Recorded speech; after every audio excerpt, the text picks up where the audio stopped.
Avez-vous déjà eu peur? Peur de l'avenir? Peur des conséquences d'un choix? Peur de quelqu'un?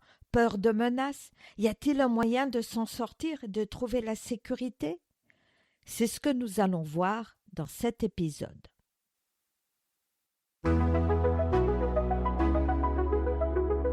J'étais heureuse, puis je me suis mariée et tout a changé. Bienvenue sur mon podcast Briser les chaînes. Ce podcast est pour vous si vous êtes chrétienne et malgré cela malheureuse. Vous n'avez plus de joie. Vous voulez retrouver cette joie. Parfois, nous pouvons penser ou avons entendu quelqu'un nous dire « Tu es chrétienne, tu ne devrais pas avoir peur, tu manques de foi. » Je l'ai entendu. Mais la peur est un sentiment qui arrive, tout comme la colère. Ce qui est merveilleux, c'est que Dieu ne veut pas nous laisser habiter dans cet état de peur. Il a prévu une porte de sortie. Il est normal d'avoir peur face à un danger imminent, à des menaces, à de la manipulation, à de la violence verbale, à de l'incertitude de l'avenir, à la souffrance physique et bien d'autres choses. Pour moi, souvent quand je rentrais avec les filles et que mon mari était resté à la maison seul, je laissais les enfants dans la voiture et j'allais vérifier qu'ils ne s'étaient pas pendus aux poutres de notre terrasse. Le chantage au suicide était presque quotidien. Dieu sait que c'est dans notre nature d'avoir peur. Nombre de fois on trouve ces mots « n'aie pas peur » ou « n'ayez pas peur » dans les évangiles et même dans la Bible. La plupart du temps, c'était pour les rassurer, pas pour leur faire des reproches. La peur ne vient pas de Dieu. Si nous sommes enfants de Dieu, la peur ne vient pas de lui.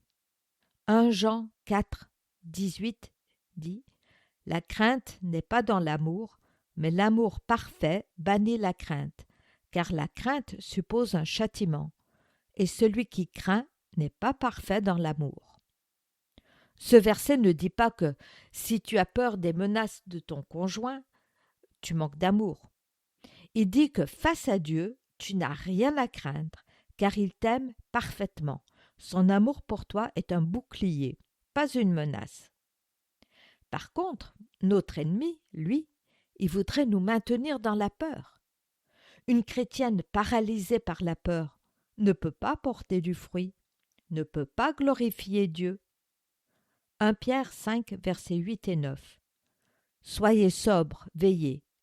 Votre adversaire, le diable, rôde comme un lion rugissant, cherchant qui il dévorera.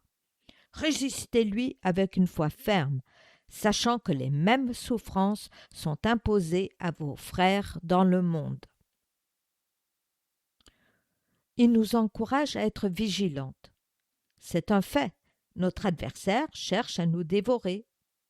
Il ne peut pas le faire, car Jésus l'a vaincu sur la croix. Mais il veut nous le faire oublier en nous effrayant avec ses rugissements. Dans une relation toxique, les rugissements peuvent être les menaces, l'intimidation. Un verset qui m'aide quand je me sens attaquée par quelqu'un injustement, c'est Hébreux 4, 13. Nulle créature n'est cachée devant lui, mais tout est à nu et à découvert aux yeux de celui à qui nous devons rendre compte. Dieu est parfaitement au courant de ce qui se passe, et cette personne devra rendre compte à son Créateur de toutes ses paroles prononcées et de toutes ses actions. Ce podcast vous intéresse? Alors peut-être que mon livre « Et si la joie était encore possible, retrouver la joie en Dieu quand la vie fait mal » vous intéresserait certainement. Vous pourrez l'acheter sur Amazon ou alors sur mon site cultiverlajoieendieu.com/boutique. Il y a dans 2 Rois 6 une histoire que j'aime beaucoup et qui m'encourage quand je me sens oppressée par les circonstances. Il permet de changer de perspective. J'aime le partager avec les personnes que je coach. Les Syriens, à l'époque du prophète Élisée, étaient en guerre avec Samarie. Dieu révélait leur stratégie à Élisée, qui, à son tour, prévenait le roi. Finalement, ils comprirent que leur plan était dévoilé par le prophète et décident de le capturer. Je vais lire les versets 15 à 18. Il, c'est-à-dire le roi de Syrie, envoya des chevaux, des chars et une forte troupe qui arrivèrent de nuit et qui enveloppèrent la ville. Le serviteur de l'homme de Dieu se leva de bon matin et sortit. Et voici, une troupe entourait la ville, avec des chevaux et des chars. Et le serviteur dit à l'homme de Dieu, « Ah, mon Seigneur, comment ferons-nous » Il répondit, « Ne crains point, car ceux qui sont avec nous sont en plus grand nombre que ceux qui sont avec eux. » Élisée pria et dit, « Éternel, ouvre ses yeux pour qu'il voie. » Et l'Éternel ouvrit les yeux du serviteur, qui vit la montagne pleine de chevaux et de chars de feu autour d'Élisée. Les Syriens descendirent vers Élisée. Il adressa alors cette prière à l'Éternel. « Daigne frapper d'aveuglement cette nation. » Et l'Éternel les frappa d'aveuglement, selon la parole d'Élisée. Le serviteur est paniqué. Eux, deux, contre toute cette armée, et voyait la situation du point de vue humain. Quand ses yeux furent ouverts, sa perspective changea. Il vit cette immense armée d'anges, là, pour les protéger. Dieu les frappa d'aveuglement et Élisée conduisit cette armée au roi de Syrie. Dieu les frappa d'aveuglement et Élisée conduisit cette armée au roi de Samarie. Le psaume 34, verset 7 dit « L'ange de l'Éternel campe autour de ceux qui le craignent, et il les arrache au danger. » Le verbe « camper » est magnifique. Ce n'est pas juste un ange, mais l'ange de l'Éternel, préfiguration de Jésus. Et il ne fait pas que passer en coup de vent. Il dresse la tente autour de toi. Même si tu te sens piégé et isolé dans une maison ou une relation toxique, Jésus a établi son campement tout autour de toi pour te fortifier et faire barrière. Et dans le Nouveau Testament, dans Hébreux 1, 14, nous trouvons le cahier des charges des anges. Ne sont-ils pas tous des esprits au service de Dieu, envoyés pour exercer un ministère en faveur de ceux qui doivent hériter du salut? Ce verset nous rappelle que les anges ne sont pas de simples statues ou de symboles poétiques. Ce sont des agents actifs au service de Dieu, envoyés spécifiquement pour prendre soin de nous. Hébreux 13, versets 5 et 6 affirme « Dieu lui-même a dit « Je ne te délaisserai point et je ne t'abandonnerai point. » C'est donc avec assurance que nous pouvons dire « Le Seigneur est mon aide, je ne craindrai rien. Que peut me faire un homme ?»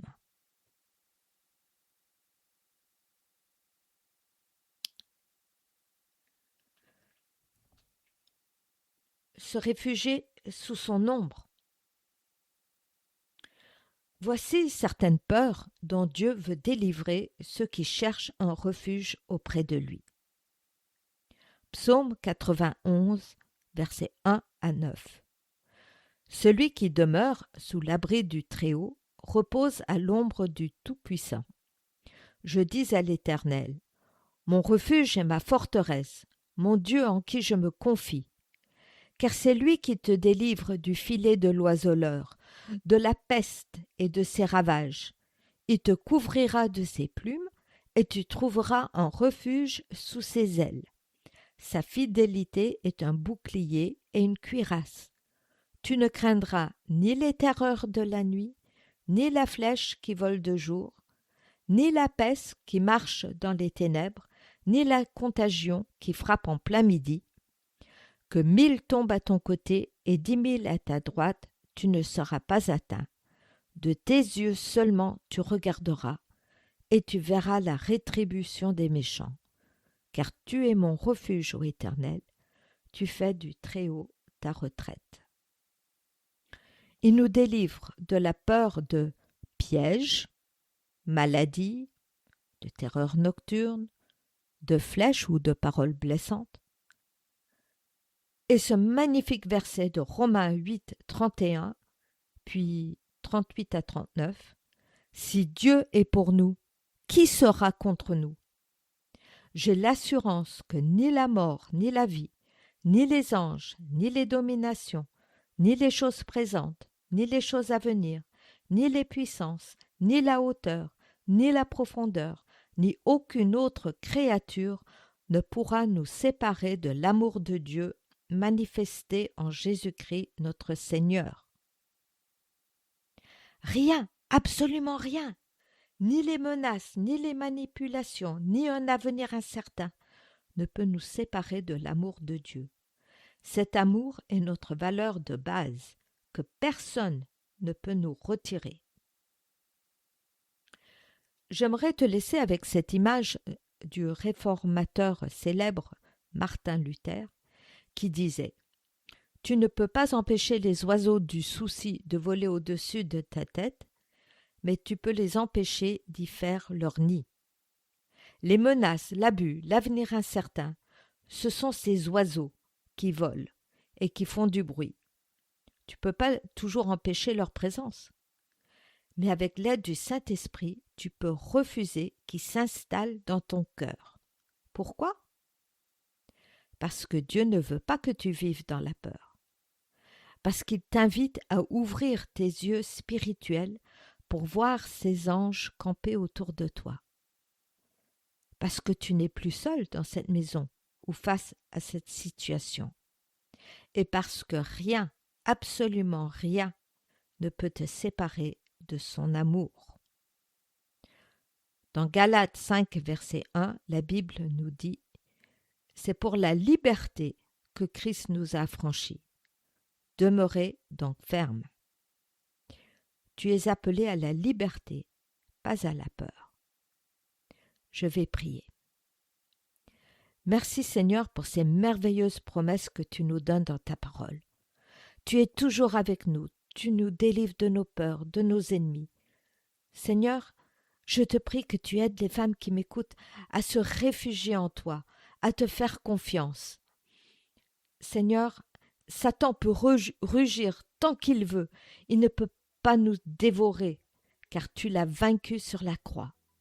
C'est pour la liberté que tu nous as affranchis, pas pour que nous vivions dans l'esclavage de la peur. Merci de ce que rien ni personne ne peut nous séparer de ton amour. Loué sois-tu, Seigneur. Amen. Si vous avez besoin de parler à quelqu'un, vous pouvez me contacter sur cultiverlajoieendieu.contact. À la prochaine!